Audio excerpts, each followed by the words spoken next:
کہ دہلی کا یہ واقعہ ہے، شاہ عبدالعزیز صاحب رحمۃ اللہ علیہ کے زمانے کا، لکھا ہے کہ ایک غریب آدمی بھیک مانگتا کرتا تھا، لوگوں کے پاس بھیک مانگا کرتا تھا، اور جو کچھ پیسے جمع ہوتے ایک آدمی سے اس کی دوستی ہو گئی تو وہ جمع کر کے اس کو دیتا کہ ہم میرا پیسہ تمہارے پاس امانت کے طور پر رکھو۔ چند دن گزر گئے، وہ نہیں آیا پیسے دوبارہ جمع کرانے کے لیے، تو جس کے پاس جمع کرا رہا تھا وہ اس کی تلاش کے لیے نکلا کہ بھئی کیا بات ہے، وہ اب آ نہیں رہا ہے، اس کا پتہ تو تھا ہی۔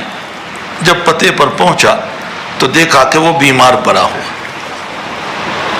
اس نے کہا میں تیرے ہی انتظار میں تھا، میرے پاس تیری ایک امانت ہے جو میں نے لا کر جمع کی، میری وصیت یہ ہے کہ میری تجہیز و تکفین اسی میں سے کر دینا، اور باقی جو میرا پیسہ بچ جائے وہ سب میری قبر میں رکھ دینا، اس لیے کہ میرا کوئی نہیں ہے، میرے پیسے اندر رکھ دینا۔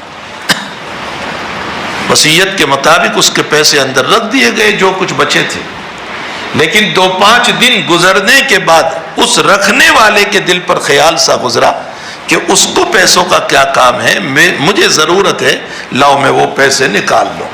اب وہ تو پھل پھوٹ گیا ہوگا، مسئلہ ختم ہو چکا ہوگا، میں پیسے نکال۔ لیکن جب قبر کھودی ہے اور پیسے لینے لگا تو ایک ہاتھ سے ابھی ایک پیسہ اٹھایا ہوگا جو اس زمانے میں چلتا تھا، اور پورے ہاتھ کے اندر ہاتھ میں جلن شروع ہو گیا۔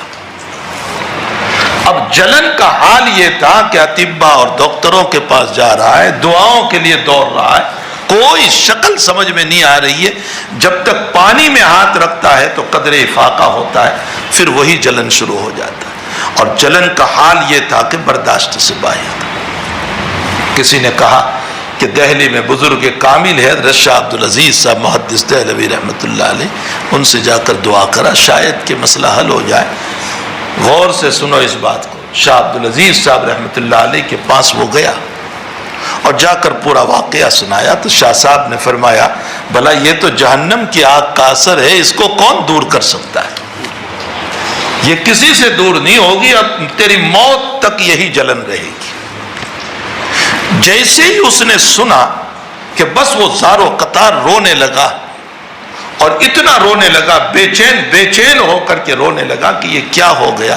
اس کے آنسو بہ رہے تھے، وہ پوچھتا جا رہا تھا۔ حضرت شاہ عبدالعزیز صاحب نے فرمایا تیرے آنسو کو یہاں لگا دے۔ اس نے اپنا ہاتھ پھیر دیا، اسی وقت جلن ختم ہو گیا۔ وہ کہنے لگا حضرت کیا کرامت آپ کی ہو گئی کہ میرا جلن ختم ہو گیا؟ حضرت نے فرمایا میری کرامت نہیں ہے، معجزہ ہے رسول اللہ صلی اللہ علیہ وسلم کا۔ اس ذات اقدس نے یہ کہا ہے کہ جہنم کی آگ کو دنیا کا کوئی پانی نہیں بجھا سکتا، اگر بجھا سکتا ہے تو گنہگار کے آنسو بجھا سکتے ہیں۔ تیرے جو آنسو بہے ہیں، ان آنسوؤں کو تو نے لگایا تو یہ جہنم کا اثر ختم ہو گیا۔ یہ دنیا کا جب یہ واقعہ ہے تو آخرت میں یقیناً یہ ہونے والا ہے، تو ہم استغفار کرنے والے بنے، توبہ کرنے والے بنے، اللہ دنیا کے حالات کو بدلیں گے، ضرور بدلیں گے۔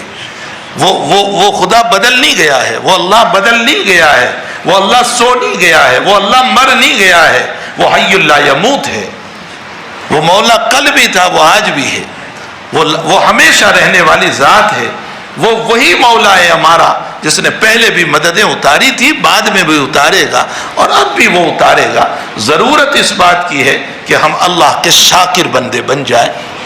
اگر نعمتیں اللہ دے رہا ہے تو شکر گزار بنے، اور حالات آ رہے ہیں تو صبر کرنے والے بنے، صابرانہ زندگی گزارے، اور پھر اس کے ساتھ توبہ اور استغفار کریں۔ اگر یہ کام ہم نے کر لیے ہیں تو انشاءاللہ زندگی بڑی کامیاب رہے گی۔ رب کریم ہمیں شاکرانہ بندے اور بندیوں میں داخل فرما دے، اور اللہ ہمیں صابرانہ بندوں میں داخل فرما دے، اللہ ہمیں استغفار کرنے والوں میں داخل فرما دے، اللہ ہمیں توابین میں سے بنا دے، اللہ ہمیں صالحین میں سے بنا دے، اللہ ہمیں عاجزی کرنے والوں میں سے بنا دے، اور اپنے رب کے مخلص بندوں میں سے بنا دے۔ وصلی اللہ علی النبی الکریم برحمتک یا ارحم الراحمین۔